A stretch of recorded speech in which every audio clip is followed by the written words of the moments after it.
В эфире Абхазского телевидения информационный выпуск Амши Кушара. Здравствуйте. Сегодня в выпуске лицензирование, льготы, аренда. Актуальные вопросы повестки дня заседания Кабинета министров. НДС и другие налоги. О проблемах налогообложения в стране за круглым столом. Новое пополнение. В Абхазии начался осенний призыв на срочную военную службу.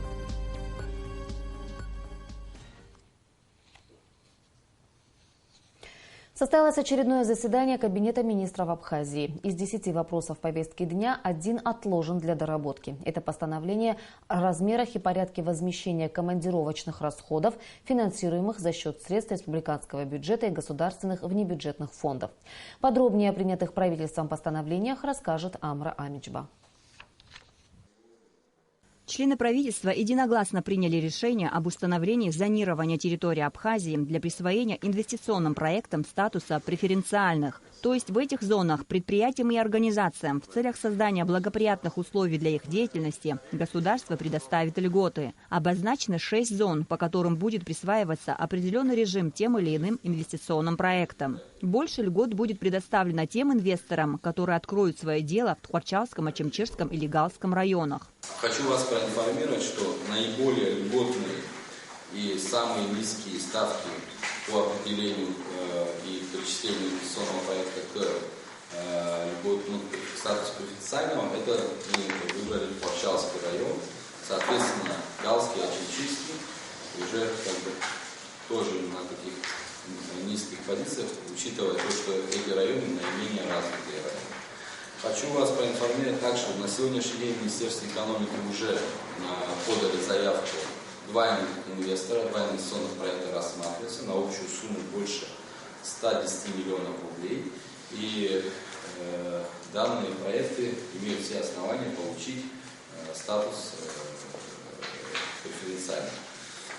Соответственно, эти проекты будут освобождены от налога на прибыль и налога на имущество в соответствии с законом об инвестиционной деятельности.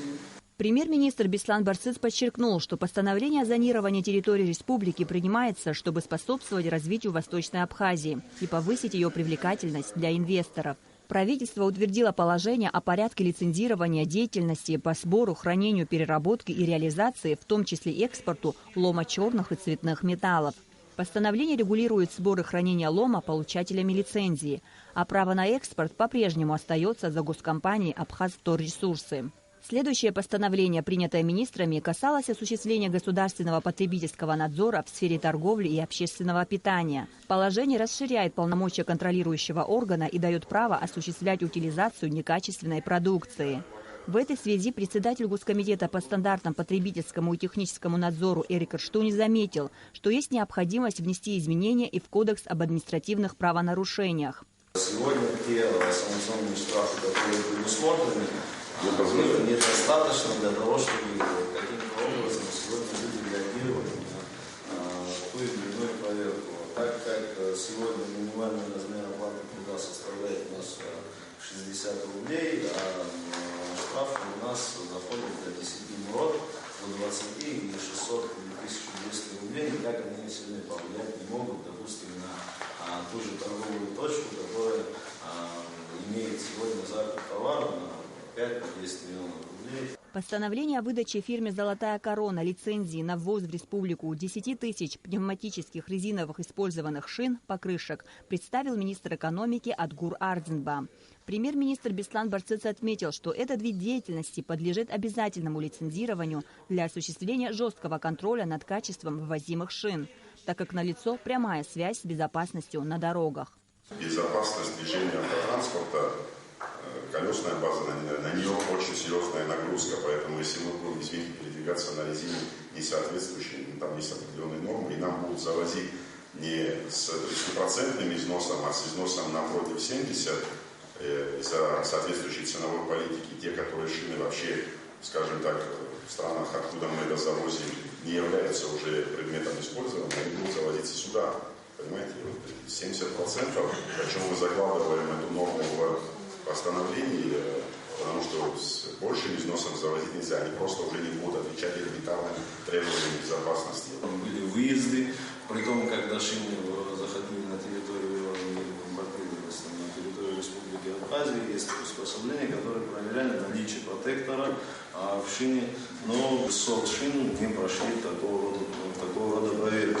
В развитии темы вице-премьер Беслан Эшба напомнил, что в свое время ограничение на износ ввозимых шин устанавливалось, чтобы недобросовестные дельцы не превращали Абхазию в кладбище для отслуживших срок эксплуатации старых покрышек. Это и вопрос отсутствия утилизации, переработки и экологии, подчеркнул Эшба. Заместитель министра сельского хозяйства Абхазии Ашот Минасян представил постановление о передаче в аренду фирме «София» сроком на 15 лет оборудования по производству пластиковой тары. Его оценочная стоимость составляет 10 миллионов рублей. Глава правительства отметил, что абхазским сельхозпроизводителям, экспортирующим свой товар, необходима качественная современная упаковка.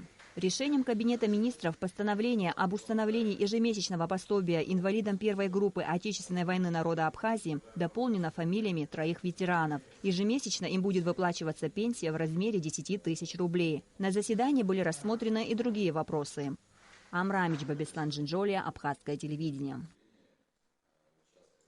Министр иностранных дел России Сергей Лавров поблагодарил граждан России, проживающих в Абхазии, за участие в выборах депутатов Госдумы Федерального собрания 7-го созыва. Выражаю искреннюю благодарность гражданам России, кто пришел на избирательный участок за пределами нашей страны и принял участие в выборах. Мы также глубоко признательны всем тем, кто оказывал российским загранучреждениям помощь в организации процесса голосования, говорится в частности в обращении Сергея Лаврова. 21 октября 2009 года указом президента Республики Абхазия Сергея Багапши была создана Государственная миграционная служба Республики Абхазия.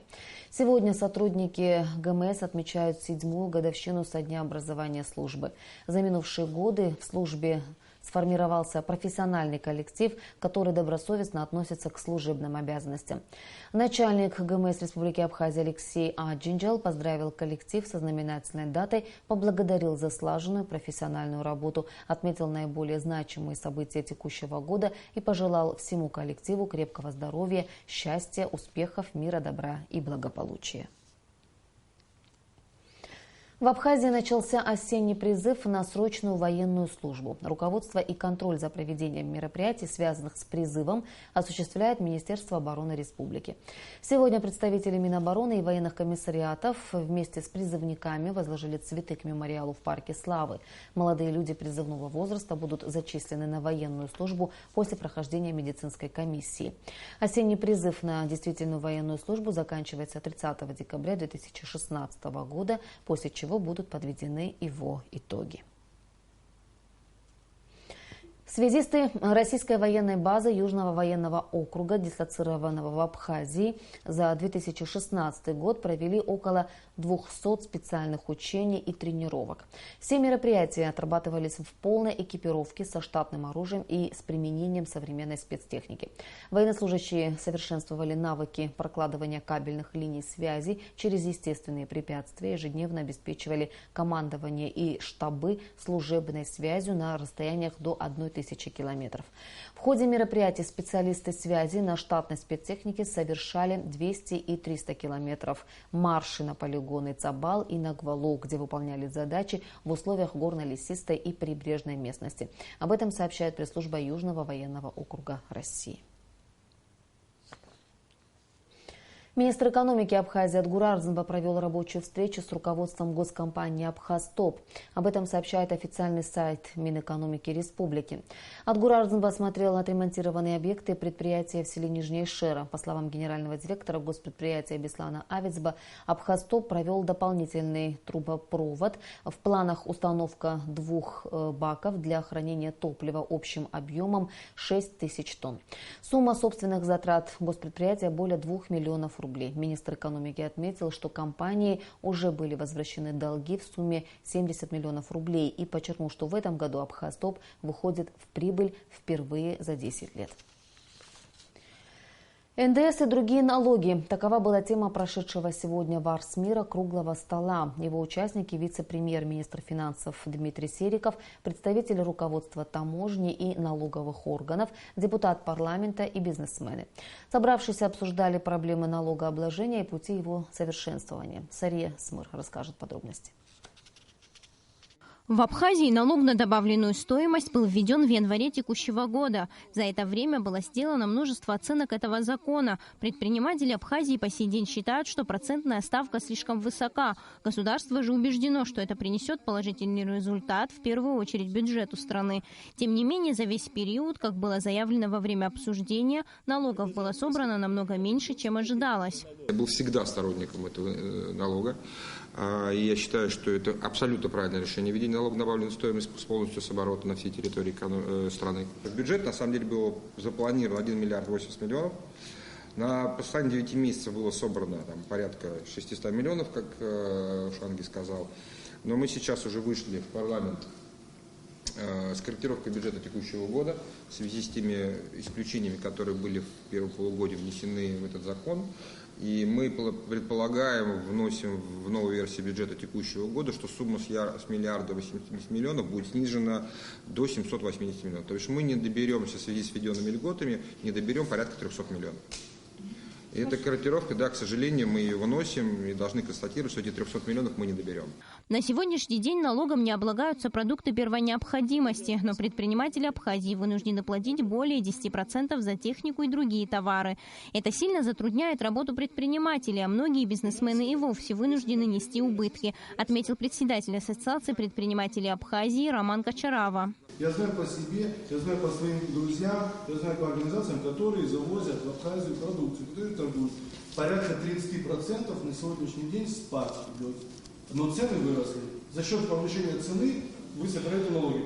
Роман Кочарава также отметил, что в последнее время люди все реже стали покупать технику или же строительные материалы на территории Абхазии. По его словам, это связано с тем, что та же продукция стоит намного дешевле за пределами страны. Мы говорили о том, что, я приведу пример.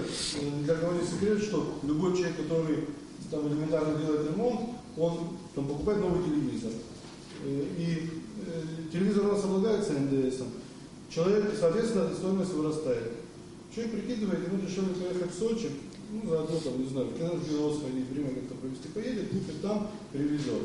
Вице-премьер Абхазии, министр финансов Дмитрий Сериков отметил, что за реализацией закона о налоге на добавленную стоимость внимательно следит руководство страны. По его мнению, закон еще нуждается в доработке. Депутат парламента Абхазии Георгий Агарба отметил, что на многие ввозимые товары налоги необходимо увеличить, так как, по мнению депутата, это поддержит местного производителя. Он также отметил, что необходимо контролировать цены во многих магазинах, в первую очередь в аптеках. Мое мнение такое. При ввозе можно брать за тот товар, который у нас производится. И его процент может быть даже быть выше, чем 10. Например, на алкогольную продукцию, что у нас производится в достаточном количестве. Далее, на все остальные товары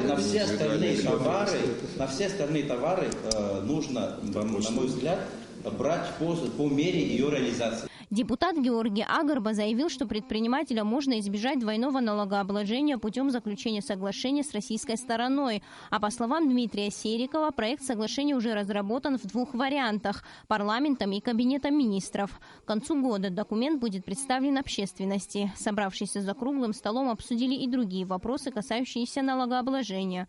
Сария Смыр, Тимур Гугохия, Абхазское телевидение. Гагарскому реабилитационному центру передана в дар новая физиопроцедурная аппаратура для лечения опорно-двигательной системы. Теперь с помощью нового оборудования у ветеранов Отечественной войны народа Абхазии появилась возможность пройти полный курс лечения. В Абхазии на данный момент в лечении с помощью физиопроцедурной аппаратуры нуждаются около 700 инвалидов войны. Об этом сообщает Апснапресс. Абхазский оперный певец Саид Губейчи удостоен специальной премии «Звезда Оливии Горра» и второй премии международного конкурса вокалистов «Академия» в Перми. В конкурсе принимали участие более 30 профессиональных артистов из 12 городов России, а также из Мексики и Абхазии. Саид Губейчи исполнял арию Онегина из одноименной оперы Чайковского, арию Графа из «Свадьбы Фигаро» Моцарта, а также романсы Рахманинова и Равеля. Сегодня и завтра в Абхазии можно будет наблюдать такое природное явление, как метеорный дождь. Ориониды. Наиболее благоприятное время для наблюдения за звездопадом с 23 часов 21 октября до рассвета 22 октября. И в завершение о погоде. По сообщению гидрометеослужбы, в выходные дни в Абхазии ожидается переменная облачность без осадков. Температура воздуха ночью плюс 11-13, днем плюс 21-23 градуса. Температура морской воды плюс 19 градусов.